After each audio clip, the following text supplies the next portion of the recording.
नमस्कार साथियों, study line academy में एक बार पुनः आप सभी लोगों का हार्दिक स्वागत है। और आज के इस वीडियो में हम लोग बात करने वाले हैं राजस्थान एनएचएम भर्ती परीक्षा को लेकर के।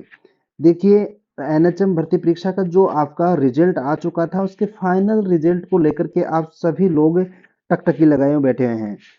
तो आप सभी लोगों को जिस चीज का इंतजार है, उसकी घड़ियां खत्म होने वाली हैं, क्योंकि आपका फाइनल रिजल्ट जो है थोड़ा सा समय लेगा या नहीं लेगा, कितना समय लेगा, क्या रोजगार मेले के अंदर 25 तारीख को आप सभी लोगों को ज्वाइनिंग लेटर दिए जाएंगे या नियुक्ति पत्र दिए जाएंगे, इन सभी चीजों को लेकर के हम लोग बात करने वाले हैं। और रिजल्ट की पीडीएफ कहाँ पे मिलेगी, तो आगे बढ़ते हैं उससे पहले आपसे हम्बल रिक्वेस्ट है कि आप वीडियो को लाइक शेयर सब्सक्राइब जरूर करें ताकि हमारा मनोबल बढ़ता रहे। अब देखिए साथियों, सबसे पहले तो अपन बात करते हैं कि आपका रिजल्ट जो है थोड़ा समय लेगा। क्यों लेगा, इसका कारण क्या है? क्या ये समय लेने के बाद में 25 तारीख को रोजगार मेले में आप लोगों को नियुक्ति पत्र स्टाफ नर्स वाले बच्चों को दिए जाएंगे या नहीं दिए जाएंगे, इन चीजों की जानकारी हम लोग इस वीडियो के अंदर लेने वाले हैं।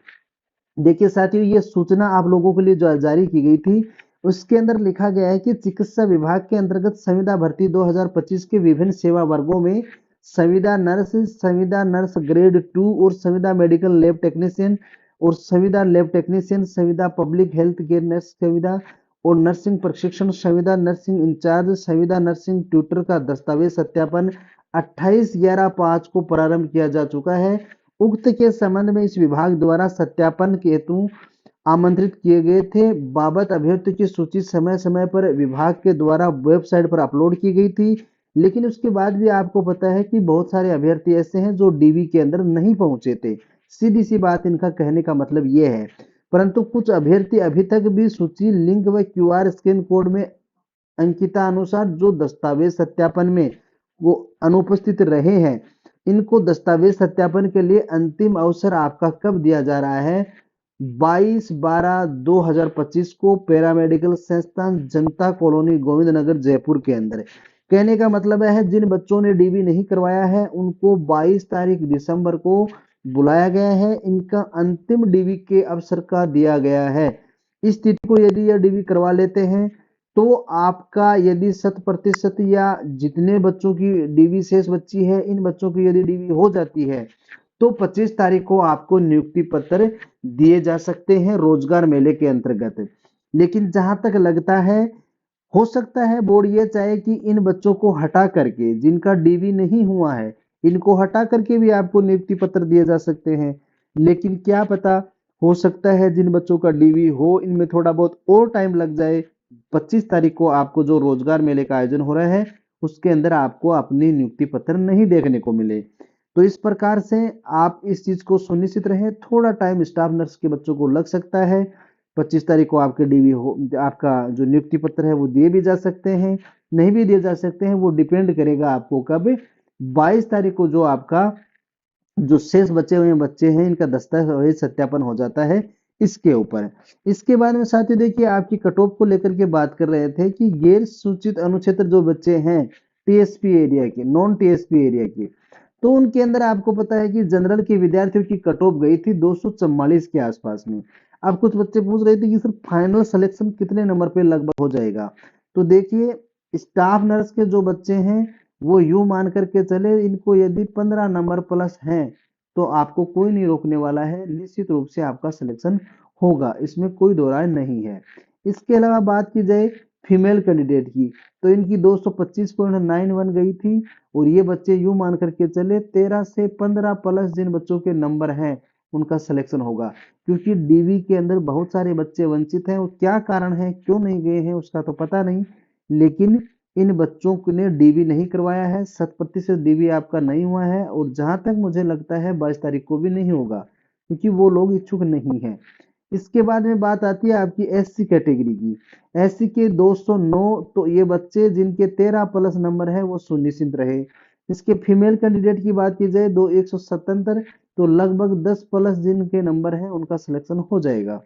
एसटी की बात की जाए जनरल के विद्यार्थियों की 163, तो जिनके 13 12 या 13 प्लस नंबर है वो बच्चे सुनिश्चित रहे।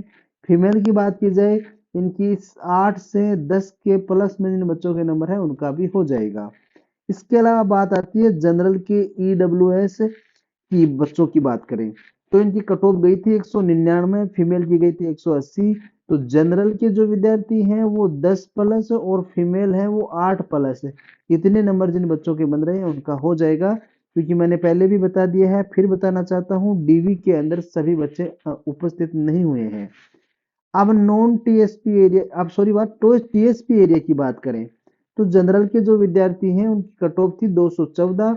13 प्लस नंबर जिन बच्चों के हैं उनका होगा, इसमें कोई दो राय नहीं है। फीमेल की बात की जाए, सेम यही फीमेल के आसपास रहने वाली है। 12 या 13 से प्लस जिन बच्चों के नंबर हैं, इससे ज्यादा वेरिएशन आपको देखने को नहीं मिलेगा। एससी के विद्यार्थियों की बात की जाए तो जनरल के 197 और फीमेल भी 197। तो आप यूं मान के चलिए, एससी के बच्चे जिनके 10 प्लस नंबर हैं, इनसे प्लस 10 नंबर हैं, वो बच्चों सुनिश्चित रहे, उनका हो जाएगा। एसटी के विद्यार्थियों की बात की जाए, मेल फीमेल सेम है, तो 8 या 10 नंबर जिनके ज्यादा हैं वो बच्चों का सिलेक्शन हो जाएगा। तो ये बच्चों आपके लिए कट ऑफ के डाटा थे, तो हम लोगों ने आपके साथ में साझा कर दिए थे। और कुछ बच्चे यूं बोल रहे थे कि सर जो लिस्ट जारी की गई थी उसके अंदर हमारी जो रैंकिंग दर्शाई गई है उसके आधार पे हमें कैसे पता चले कि हमारा सिलेक्शन होगा कि नहीं होगा। तो वो तो देखिए, जिस कैडर के अंदर जितनी वैकेंसियां थी और जिस कैडर की जो लिस्ट आई है उसके अंदर आपको पता है कि देखिए इसके अंदर जैसे टॉप है ये प्रदीप खटाना, ये जो बच्चा है ईडब्ल्यू एमबीसी का विद्यार्थी है, तो ये टॉप रैंक में है। तो डेफिनेटली बात है, ये इस सीक्वेंस के अंदर आपके जो सीरियल नंबर दिए गए हैं ये आपके सीरियल नंबर थे। इसके अंदर तो आपको पता होगा कि सारे बच्चे शामिल थे लिस्ट के अंदर, लेकिन ये बच्चे हैं जो मार्क्स जिस तरीके से दर्शाए गए हैं कि जितने जितने मार्क्स बन रहे हैं वो टॉप विद्यार्थी हैं।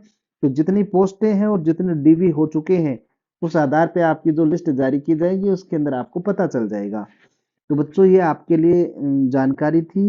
नरेश स्टाफ के कुछ विद्यार्थी बार बार कमेंट करके पूछ रहे थे, तो आज के लिए इतना ही। और आपको रिजल्ट, एक दूसरी बात कि आप कहाँ देखने से मिल आपको कहाँ देखने को मिलेगा, तो या तो आप वेबसाइट की साइट के ऊपर जाएंगे डायरेक्ट, और यहाँ पे आप टाइप करेंगे RSSB रिजल्ट 2025, तो आपके इस प्रकार की साइट खुल जाएगी।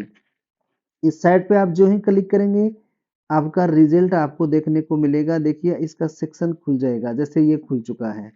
अब इसके अंदर आप जैसे ही नीचे जो भी जितनी भी लेटेस्ट न्यूज आती है वो यहाँ पे दिखाई जाती है। नीचे जैसे जाएंगे आपको कोने के अंदर रिजल्ट का ऑप्शन मिलेगा, इस पे आप जो ही क्लिक करेंगे आपके सामने ये खुल जाएगा। जैसे 14 तारीख को ये 4 रिजल्ट आपके आए थे, समझ रहे हैं। तो इसके अंदर जैसे ही आज आपका ये रिजल्ट आएगा या फाइनल कट ऑफ जारी की जाएगी जिन बच्चों को, तो यहाँ लिंक के ऊपर आप जैसे ही क्लिक करेंगे आपकी पीडीएफ डाउनलोड हो जाएंगी, जिसके अंदर आप अपने रोल नंबर वगैरह देख सकते हैं। या फिर डिस्क्रिप्शन बॉक्स के अंदर आपको टेलीग्राम का लिंक दिया गया है, वहां से आप टेलीग्राम को लिंक को ज्वाइन कर लें। जैसे ही न्यूज या पीडीएफ जो भी आएगी हम आपको वहां पे प्रोवाइड करवा देंगे, तो वहां से आप उनको देख सकते हैं। तो मिलते हैं किसी अन्य सूचना के साथ, तब तक के लिए धन्यवाद।